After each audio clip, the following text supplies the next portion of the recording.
Welcome back to day 23 of 30 Days to Learn Photoshop.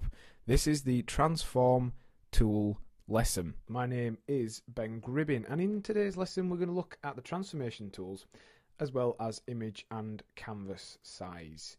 We're going to consider what the difference is and what these options do. So let's go ahead and switch over to Photoshop. You see we've got a photograph open here, one taken from photojune.net. And we're going to work through the different transformation controls that we can do with our document, as well as changing the image and canvas sizes. So let's start with scale. We are going to click onto the move tool, and then we're going to click onto our layer. Now this opens up these transformation selections, providing we have them turned on, which allow us to scale. Now scale does exactly what it says on the tin.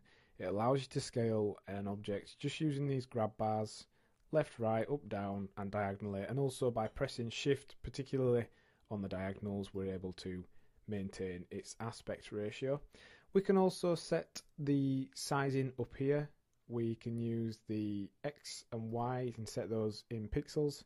We can set the width and height in percentages, and we can also set the angle that it's rotated to very, very precisely.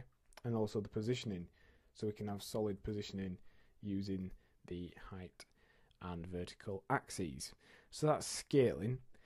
Then we can also rotate. Now you saw us do it there using this option, but once we've clicked on it, the option bar changes to this and we can rotate our image. So that's fairly self-explanatory. All you do is you literally go from the image onto the edge of the artboard if it's larger than the artboard. If not, just go to one of the corners or any of the outer perimeter, and that will change to this kind of curved double-headed arrow.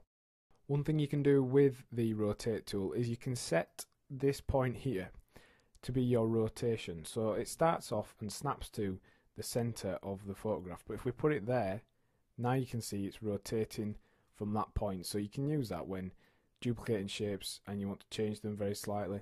We can literally set that anywhere, so that's how you change your rotation reference point. And then on the actual edit menu, we have some more transformation options. We've got free transform, which just lets you do basically the same thing as the move tool. It is the same thing as the move tool.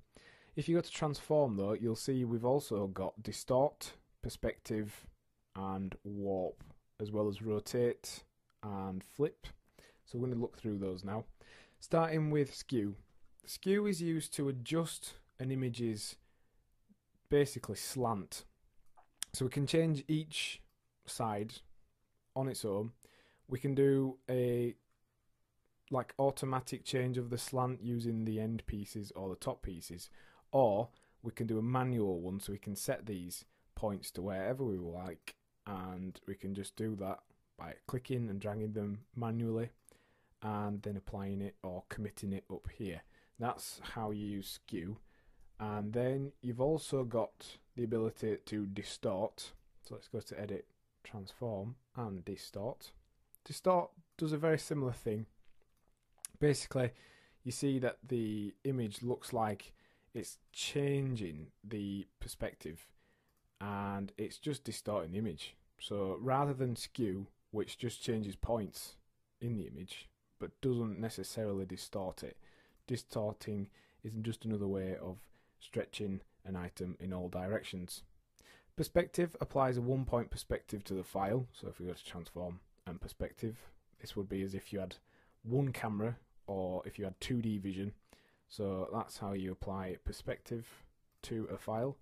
And then you can also do a warp. Now we have talked a little bit about warps, but if you go to transform and warp, you can warp images as well. You can do a custom warp by literally just clicking and dragging. Let's not apply that. Or you can do some of those presets that we discussed in the text tool lesson. So you've got arc, you've got arc upper, there's loads of different ones. All the symbols, very self-explanatory, and they're adjusted using these key grips here. So if you're not sure how to adjust it, look for the grips. Or alternatively, you've got the ability to change the bend. Here you can input the value you want. You can also change the heights and the vertical distance and all sorts of stuff there. So that's a very handy tool to use particularly when you're trying to straighten out things that have got curves on them and stuff like that, and just making images and graphics a little bit more interesting. So we're going to do a practical now. We're actually going to apply some text to this billboard as though it is actually on the billboard. So let's just show you, if we type out some text, so we're just going to type out the word billboard. Billboard. Bit small. Oh, we've accidentally typed it into the sizing of the text, so that'll create an error for us. That would be a bad idea to do that. Let's just undo and redo that. So billboard, like so. Just make it a little bit bigger, or to an actual numerical value, like so. And we're just going to make it caps locks just for aesthetics. So let's do that. So we've changed that to capitals. We're going to change the colour to, I don't know, let's just do it dark grey for now. So we're going to apply this text to our billboard. But you see, the problem we've got is it's in a different perspective and it doesn't look like it's there. So if I just drag this to the billboard now, it just looks like it's laying over the top. It's not on the same perspective. It doesn't appear to be applied to the billboard.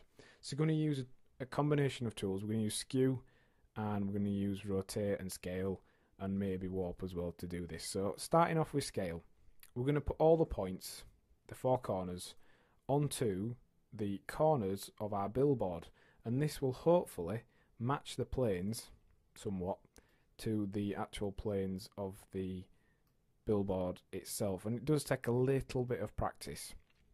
It's a bit finicky at first when you first get used to it. You want to line up the end pieces ideally. So because this is kind of a 2-point perspective, it's a little bit more difficult and it does take a little bit more time. So we're going to scale the image and we are going to tweak. So you switch to the quick scale by going Command and T or Control and T, and then you can do warps as well if you wanted to do that. But let's just go back to transform and skew, and let's try and match as best as we can the text to this billboard. And this is a little bit of a more tricky object purely because it is 2-point perspective. It's got 2 different planes of view in here because of the angle the picture's been taken at. So that's probably going to be the closest we can get that. Now that looks kind of realistic but not quite. And because of the way that text tools in Photoshop work, we can't do all of the transformations that you could do with just a shape layer or a normal layer. So we are going to rasterize the text now. Not too much of a problem. Just go ahead and, or alternatively, we could convert it to a shape. So if we do that, we're still maintaining some editability of the points in it. So let's go to perspective, which is going to help us be able to change the perspective. And it is literally a matter of just tweaking, changing things piece by piece until you're happy personally, until you think it looks quite reasonable. And if you get a little bit stressed out, a bit fed up, just use warp tool, and with a little bit of practice and a little bit of patience, you can actually start to make things look so they're applied to these elements. You could apply graphics to this billboard. You can do all kinds of cool and different things with that. So that's the final image that we're fairly happy with. It has got a bit of a slant, but that's because we've done it rather quickly. So spend some time, practice this, and you will get really good at it very quickly. It's very simple. This is just a more complicated image to work on. Now the final thing we want to cover in this lesson is image size and canvas size. Up until now we have showed you how to resize elements within the artboard, but we haven't covered how to actually resize the artboard or how to resize the image and the artboard at the same time. So the image size is a way of being able to resize our image. Photoshop does a pretty decent effort at resizing pixels, so you can kind of sometimes get away with resizing something a third larger or 2/3 in some cases without losing too much detail. So all you need to do is go into image size and you can set this to, let's try 2500, like so. We've got these constraint proportions on, so that keeps the aspect ratio correct, and it will change our height automatically, if you notice there, like so. Again, you can use dragging on the labels. You can change the units it's in, and also if you wanted you could use hard measurements down here instead. And if you have any styles applied to the document, you do want to click onto scale sizes. So go onto OK from there, and you can see we've resized our image. So that is now effectively, I think it was 1700 before, so it's got another 1000 pixels added on. It's much larger now. If you want to increase the size of your canvas, i.e. add a border around this image, go onto canvas size. So click onto there. You can set where this additional spacing is going to be added from. So we could do it as it's going to be added top left, or we could have it from just the center, so it's added all the way around. And you can actually do this in pixels, centimeters, whatever you want. Let's just add on an extra 1500 pixels onto our height, onto our width, sorry, and another 1000 onto the height of it, like so. You can click on relative if you wanted, so we could add on, keep the aspect ratio, and then press OK, and you see now we've changed the canvas size. Why would you use that? Well, it allows you to combine elements together. If something's larger than the actual photograph contained within it, you can then apply all kinds of special effects, and it just helps with general photo manipulation in cases where you want to resize something. So what have we learned in this lesson? Well, we've looked at how to use transform controls, and we've considered the difference between image size and canvas size.